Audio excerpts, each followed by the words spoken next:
Alright, welcome. So bubuksan natin ang John chapter 1 verse 12. Basahin natin. But as many as receive him, to them he gave power to become the Son of God, even to them that believe on his name. Datapwat ang lahat ng sa kanya ay nagsisatanggap ay pinagkalooban niya sila ng karapatang maging mga anak ng Diyos sa makatuwid bagay ang mga nagsisampalataya sa kanyang pangalan. So, we have to concentrate or we have to talk about the Son of God o sons of God, no?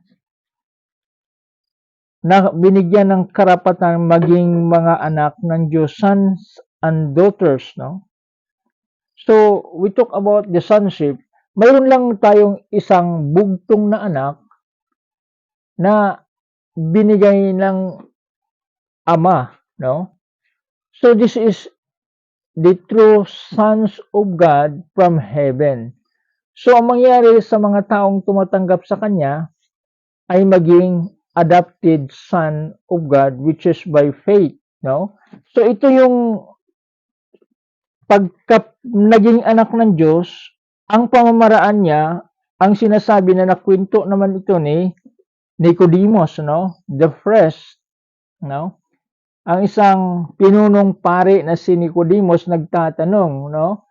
Sa John chapter 3, pupunta naman tayo sa John chapter 3, paano ba ipinanganak muli, no? Ang isang tao nung nagko-conversation sila ni Jesus Christ, no? So sinasabi niya, that which is born of the flesh is flesh, no? Ito na yung kasagutan sa conversation nila kasi mahaba ang sinasabi doon nung Nicodemus said unto him, how can a man be born when he is old? Can he enter into the second time into his mother's womb and be born, no? Ipinanganak. Yun ang pamaraan ng maging anak ng Diyos ay ipinanganak muli, no? So yun yung sinasabi dito sa verse 6, that which is born of the flesh is flesh, and that which is born of the spirit is spirit. There is the two dichotomy of a person inside.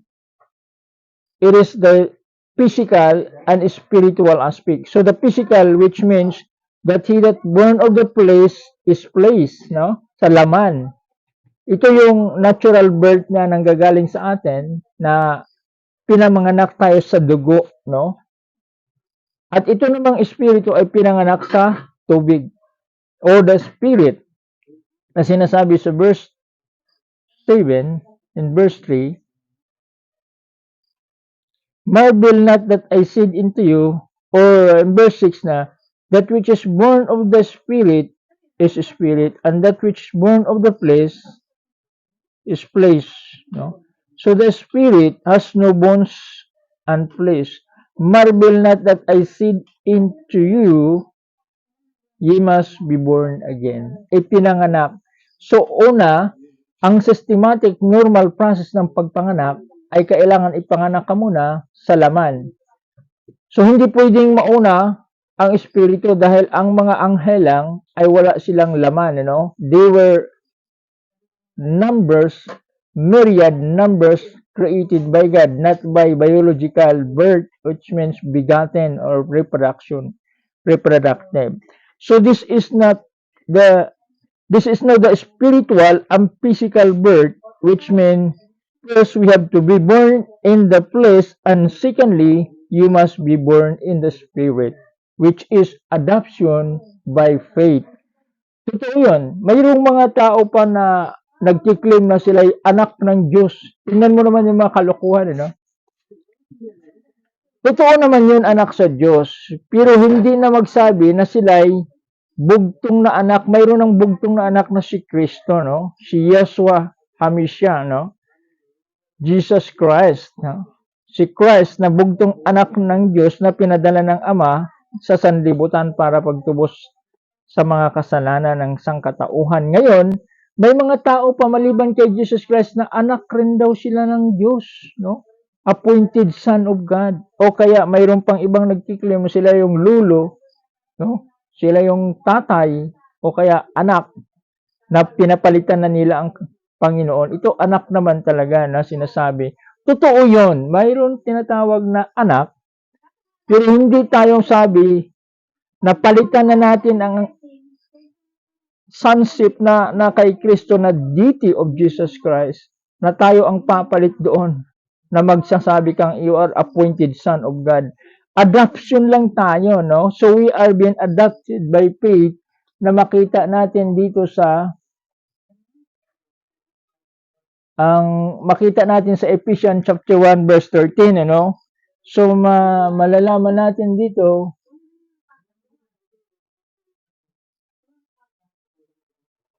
malalaman natin ditong we are adopted by faith sa Romans chapter 8, ano? Romans chapter 8 verse 15, no? So it is the adoption, no? By faith, and it is not the place, no? Kasi sila lang yung mga Jews, no? Na mayroon silang access sa dugo, no? In the line of Abraham, Isaac, and Jacob. But unto us who are a Gentile, we are just only grafted into the branch, which is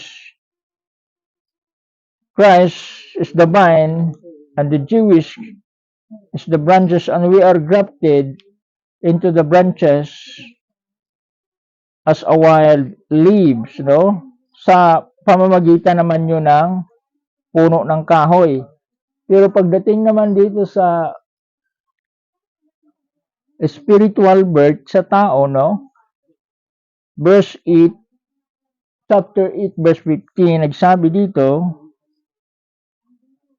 for you have not received the spirit of bondage against to fear, but you received the spirit of adoption, whereby we cry, Abba, Father. No? Ibig sabihin, pwede na tayong tatawag na Abba, Father, kung ikaw ay isang anak na ng Diyos, sa pamamagitan ng panampalataya, sa pagtanggap sa Kanya, at sa proseso na pinanganak tayo, sa pamamagitan ng laman at ng Espiritu, at naging adopted tayo by faith and being grafted, typifies into the branches, which is the wild branches, the Jewish who are the true branches, and we are adopted because we are just only away from and away and a stranger from the commonwealth of God, which is not the line of the Jewish ancestry as in the blood. So by faith, we have now this claim that we can cry unto Him, Abba, Father. Now, if we are a sons of God, then we are also heirs of God. In verse 17, and if we children, then we are heirs of God, and joint heirs with Christ, so that we suffer with Him, that we may be also glorified together. So yun ang tinatawag na pilo is tayo, no? Sapagkat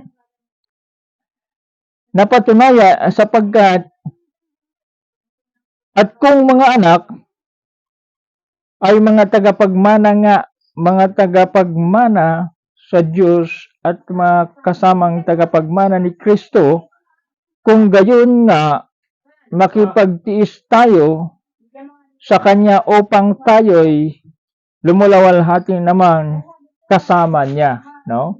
Tagapagmana tayo, no? Lumalhati sa kasama niya dahil siya ay bugtong na anak ng Diyos, and then those who believe Him will also be the sons and daughter of God, is the co-heirs of God. Now, how can we prove? No, paano natin mapatunayan na ikaw anak ng Diyos? They have the seed. God have also a seed, and Satan have a seed of his own, This is sealed as an ownership na kanya tayong mga anak. Saan natin makikita yun, no? Ephesians chapter 1 verse 13. Ito yung nagpapatunay na ikaw ay anak ng Diyos, no? Hindi lang heresy, no? So, ito'y napapatunayan na talagang totoo kang anak ng Diyos dahil doon na ikaw ay silyado. Malalaman ba natin yon? Si Kristo lang ang nakakaalam ng silyo na yon at hindi natin nalalaman dahil hindi nasasabi. Pagdating sa demonyo, mayroon talagang 666 na nakalagay doon. Ito at espiritu naman ang nagtitimbre nito, no? In whom, verse 13, chapter 1 of book of Ephesians, in whom ye also trusted after that ye have received the truth, the gospel of your salvation, in whom also after that ye believe, ye were sealed with the Holy Spirit of promise. Sealed with the Holy Spirit of promise. Nakasabi dito, it is stated, says, after, no, in whom after that ye believe. This is the first acceptance that as many as believe him, as many as believe in first in John chapter 1 verse 12, but as many, the more, as many as believe him, but as many as believe him, no, nagbibigay siya ng kapangyarihan maging anak ng Diyos. But as many as believe him, to them he give the power to become the sons of God, which is also this access that through it is not only the evidence authenticated, but it is sealed. No? This is the true authentication that we have that sealed from God, the seal of the Holy Spirit. And thank you, brethren. Now we have that assurance being sons of God, born again, and we have that claim to call into the Father to say, Abba, Father. If we have that spirit, because God who called us and not we to select God, it is God who knows before the foundation of the world that we are His and we are the children of God. This is the proven facts, as what Paul says, that we have that adaptation by faith and we have that shell that we are the true children of God when we believe in our hearts and we commend ourselves as an offering to Him as a whole personality of our fibers of our being with all our hearts, mind, soul, and spirit as what the Lord to love Him. Thank you very much and thank you once again.